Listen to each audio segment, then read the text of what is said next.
ဂျပန်နဲ့တရုတ်ကြကနောက်ဆုံးဖြစ်နေတဲ့စစ်ရေးတင်းမာမှုချောင်းကိုအမြတ်လေးကြည့်လိုက်ကြရအောင်ကိစ္စကတော့အိုကီနာဝါကျွန်းနာမှာတရုတ်စစ်လျင်တစ်စင်းကဂျပန်ဂျက်လျင်ကိုတိုက်တော့မဲ့ပုံစံမျိုးနဲ့ရေဂျာနဲ့လောက်ကောင်လုပ်လိုက်တာပါ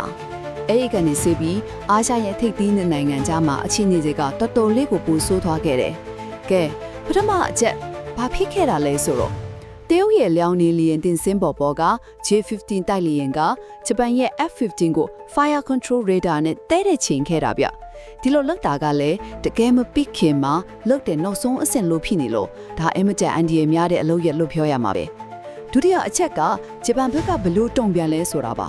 ကာကွယ်ရေးဝန်ကြီးကိုအီဇူမီကတော့ဒါကိုအရန်အန်ဒီရများတယ်ဆိုပြီးပြင်းပြင်းထန်ထန်ကန့်ကွက်ခဲ့တယ်ဒါပေမဲ့ဒီမှာတတိထားရမှာကတရုတ်စစ်လျင်တဲ့စင်းကဒီလိုလောက်တာကိုဂျပန်ကလူသိရှင်ကြားထုတ်ပြောလာဒါပထမဆုံးကျင်းပဲဗျ